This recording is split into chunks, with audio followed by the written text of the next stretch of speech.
दोस्तों, आज की कहानी जो हम एक्सप्लेन करने जा रहे हैं वो एक सच्ची घटना पर आधारित है। ये कहानी जिसमें एक बेघर आदमी जिसने अपनी जीने की उम्मीद ही छोड़ दी थी, लेकिन एक दिन उसे एक बिल्ली मिलती है जिसके बाद उसकी जिंदगी कुछ इस तरह से करवट लेती है जो किसी ने सोची नहीं होगी। अब कहानी शुरू होती है। जेम्स एक बैचलर है, लेकिन उसके नशे करने की आदत की वजह से उसके डैड ने घर से उसे निकाल दिया और वो पिछले 9 सालों से ऐसे ही दर दर भटक रहा है। उसके पास ना तो रहने को घर है और ना ही पहनने को कपड़े, ना ही खाने को खाना, इसलिए वो अपना गुजारा लंदन की कुछ बिजी सड़कों पर गिटार बजाकर करता है। लेकिन उसने कुछ ऐसे दिन भी देखे हैं जब उसे भूखे पेट सोना पड़ा, लेकिन यही जिंदगी उसने चुनी है।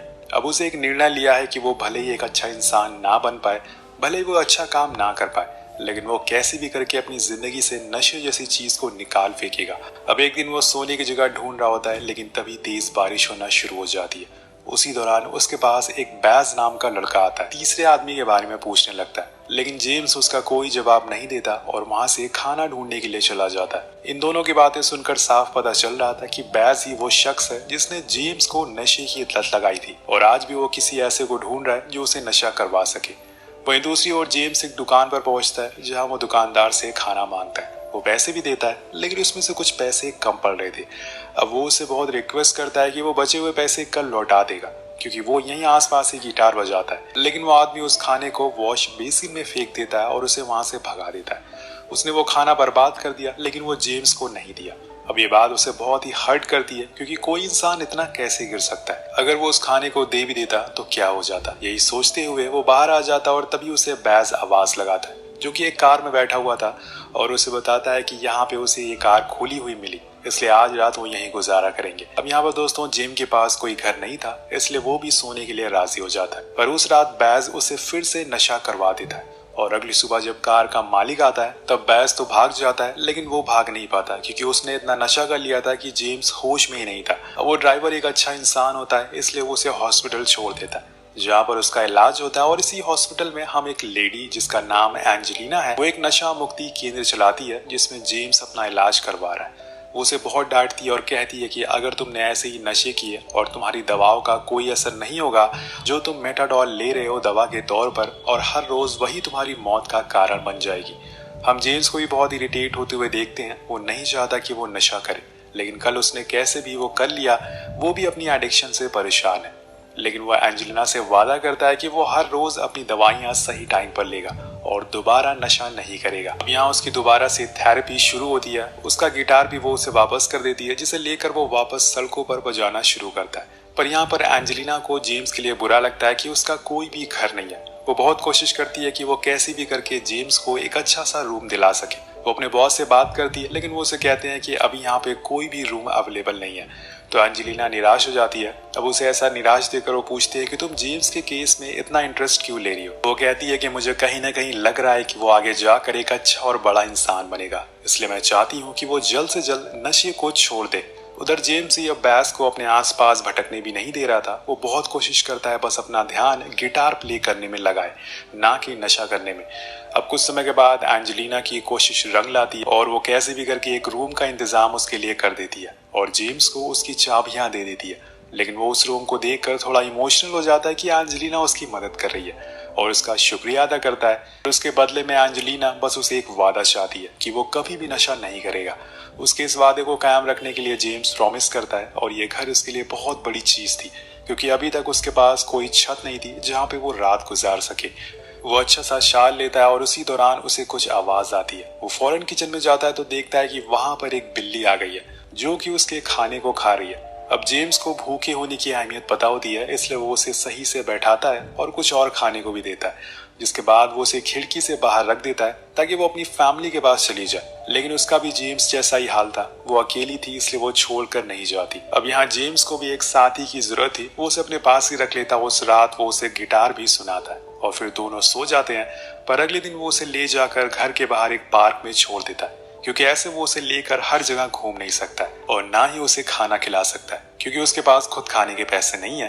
अब जेम्स अपने काम पर जाने से पहले केमिस्ट से मेथाडॉल की डोज लेता है, क्योंकि हर रोज उसका यही काम है, यही दवा उसे नशे करने से दूर रख। अब वो एक सड़क किनारे गिटार बजा रहा होता है कि तभी उसे उसके डैड दिख जाते हैं। वो फौरन उनके पास जाता है और उसे बात करने की कोशिश करता है और उन्हें बताता भी है कि उसने नशा करना छोड़ दिया है, क्योंकि उसने एक नशा मुक्ति केंद्र भी ज्वाइन कर लिया। लेकिन जैक जो कि उसके डैड है, उन्हें उसकी बातों पर यकीन नहीं होता। तभी वहाँ पर उसकी स्टेप मॉम आ जाती हैं जिनका नाम क्लारा था। वो उनसे कहता है कि आप मुझे इस क्रिसमस पर अपने घर बुलाएं, हम सभी लोग एक साथ बैठकर डिनर करेंगे। लेकिन वो उसे बहुत बुरा भला कहती है और जैक को वहाँ से चलने को कहती है। अब जाते जाते उसके डैड उसे कुछ पैसे देते हैं जो कि काफी कम थे, लेकिन इतने में उसका कुछ दिन तक तो गुजारा हो ही जाएगा। इसलिए वो उन पैसों को ले लेता है और घर जाने लगता है। लेकिन पूरे रास्ते उसके दिमाग में बस एक ही बात घूम रही थी कि आखिर उसके डैड उससे इतनी नफरत क्यों करते हैं। वो कोशिश तो कर रहा है नशा छोड़ने की, कम से कम उन्हें मेरा साथ तो देना चाहिए, पर उन्हें देखकर ऐसा लगता है कि जैसे वो नहीं चाहते कि मैं उनके सामने भी आऊं। यही सब बातें उसे बहुत ही अजीब लगती है। पर उसी दौरान उसे अपने घर के सामने वही कैट बैठी हुई मिलती है, लेकिन उसके शरीर पर कुछ चोटों के निशान थे जो देखकर वो घबरा जाता है। लेकिन वो करे तो करे क्या। अभी उसे अपनी पड़ोसी कैटी दिखती है जिसे जानवरों के बारे में अच्छी जानकारी थी और इसीलिए वो फौरन उस कैट को लेकर उसके पास जाता है। वो उसे एक डॉक्टर के बारे में बताती है, लेकिन वहाँ काफी लंबी लाइन थी। लेकिन जेम्स लाइन का नहीं सोचता और कुछ ही देर बाद उस जगह पर पहुंच जाता है। वहाँ सच में बहुत ही लंबी लाइन थी। तभी सभी लोग अपने पेट के साथ आए हुए थे। लेकिन इसी पर जेम्स को याद आता है कि उसका एंजेलिना के साथ आज सेशन है, इसलिए वह बेचैन होने लगता है कि जल्दी से उनका नंबर आ जाए। लेकिन जब तक उसकी बारी आती है तब तक 6 बज चुके थे और सेशन मिस हो जाता है। लेकिन यहाँ जेम्स अपने बारे में ना सोचकर उस कैट को दिखाता है। डॉक्टर जो कि उसे कुछ मेडिसिन लिखते हैं और वो उसे खरीदनी पड़ेगी। वो केमिस्ट पर जाता है, लेकिन वहाँ उसे वही पैसे देने पड़ जाते हैं जो उसके डैड ने दिए थे। और यहाँ वो बिना कुछ सोचे समझे उन पैसों को दे देता है और दवाइयाँ लेकर घर आ जाता है। अब वो उन दवाइयों को उन्हें खिलाने की बहुत कोशिश करता है, लेकिन जैसे ही वो उन्हें खिलाता है वो दूर से भागने लगती है। इसलिए वो फिर से कैडी के पास जाता है और वो एक ही सेकंड में उसे वो दवाइयाँ खिला देती है, जिसे देखकर वो हैरान था। तब वो उसे बताती है कि तुम्हें जानवरों के साथ सबसे पहले अच्छा बिहेव करना होगा, उन्हें प्यार करना होगा, उन्हें कंफर्टेबल करना होगा। अगर ऐसा हो गया तो फिर वो तुम्हें आखिरी सांस तक तुम्हारे साथ देंगी। और यहाँ बातों बातों में वो कैट को पेरी का नाम देती है, जो जेम्स को भी बहुत पसंद आता है। इसके बाद उन दोनों में भी बातें होना शुरू हो जाती है, जिसमें जेम्स को पता चलता है कि केटी को नशे करने वाले और नॉन वेजिटेरियन लोग बिल्कुल पसंद नहीं है। इसलिए वो खुद को एक सिंगर बताता है ताकि वो उसे दूर ना जाए। इसके बाद वो फिर से एंजेलिना का सेशन फिक्स करती है, लेकिन वो उसे सेशन मिस करने के लिए बहुत डांटती है और गुस्सा भी करती है। तो वो उसे पेरी और कैटी के बारे में बताता है कि उन लोगों की वजह से मुझे टाइम नहीं मिल पाता। ये सुनकर एंजेलिना उसे समझाती है कि इस समय तुम अपने एडिक्शन की पीक पर हो। तुम्हें ऐसे समय पर कोई भी रिलेशन ज्वाइन नहीं करना चाहिए, चाहे वो कोई एनिमल ही क्यों ना हो, क्योंकि अगर वो तुमसे गलती से दूर चला गया तो तुम फिर से नशे करने के लिए मजबूर हो जाओगे। लेकिन ये बातें जेम्स को सही नहीं लगती, क्योंकि उसे पूरा यकीन था कि वो अब नशा नहीं करेगा, क्योंकि उसके लाइफ में अब एक अच्छा दोस्त जो आ गया है, पेरी, जो कि उसके साथ 24 घंटे रहने लगी है। वेल, एक दिन हर रोज की तरह जेम्स बस स्टेशन पे अपने बस का वेट करता है और बस आने पर वो उसमें चढ़ जाता है। लेकिन जैसे ही वो चलना शुरू करती है, उसके पीछे पेरी भागते हुए दिखती है और जल्दी से जाकर बस में चढ़ जाती है।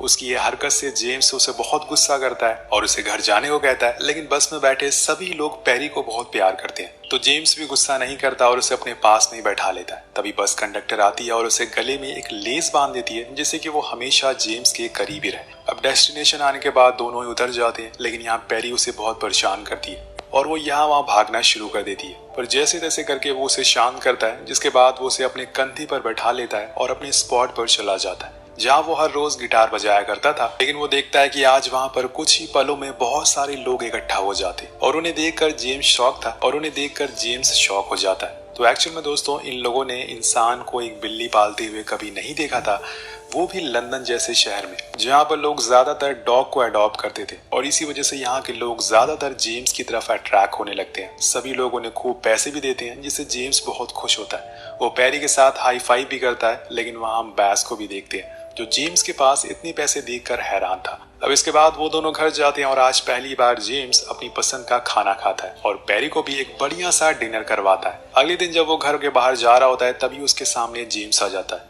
पर अगले दिन जब वो घर से बाहर जा रहा होता है, तभी बैज उसके सामने आ जाता है, जो कि उससे कुछ पैसे मांगता है। पर जेम्स मना कर देता है और कहता है कि मुझे पता है कि तुम इन पैसों से नशा करोगे। लेकिन यहाँ बैज वादा करता है कि ऐसा नहीं है, मुझे बहुत तेज भूख लगी है और इसीलिए मैं इनसे खाना खरीदूंगा। तो जेम्स उसे पैसे दे देता है और कहता है कि आज के बाद दोबारा कभी यहाँ मत आना। अब यहाँ से जेम्स की लाइफ पूरी तरह से चेंज हो जाती है, क्योंकि उसे हर दिन इतने पैसे तो मिल जाते थे कि वो अच्छा खासा गुजारा कर सकता था। उसकी लाइफ में पेरी एक फरिश्ता बनकर आई थी। अब एक दिन जेम्स जब गिटार बजा रहा होता है कि तभी उसके पास एक ओल्ड लेडी आती है और पेरी के गले में एक स्कार्फ बांध देती है जो उसे बुरी नजर से बचाएगा। उसी रात उसे केटी भी मिलती है जो उसे डिनर के लिए इनवाइट करती है और ये भी कहती है कि सारा खाना वो खुद बनाएगी, ना कि जेम्स। रात आ जाती है और जो दोनों एक दूसरे के बारे में बहुत सी बातें शेयर करते हैं और पेरी चुपचाप बैठकर दोनों के बीच में ये सब सुनती रहती है। अब घर जाते टाइम वो शॉप से कुछ सामान लेने लगता है लेकिन बाहर उसे रोड पर बैस पड़ा हुआ मिलता है। वो फौरन एम्बुलेंस बुलाता है और उसे हॉस्पिटल भेजता है। अपने घर से केटी भी ये सब देख रही थी, इसलिए वो भी नीचे आती है और उसकी मदद करने के लिए, और फिर दोनों को अपने घर ले जाती है जहां वो जेम्स को बताती है कि उसे नशे करने वाले लोग से बहुत ही ज्यादा नफरत है क्योंकि उसके छोटे भाई की भी नशे की वजह से मौत हो गई और मेरा छोटा भाई इसी घर के बाथरूम में मुझे मरा हुआ मिला। अब ये सुनकर जेम्स को बुरा लगता है और वो उसे हौसला देता है और यहाँ दोनों के बीच में दोस्ती और भी गहरी हो जाती है।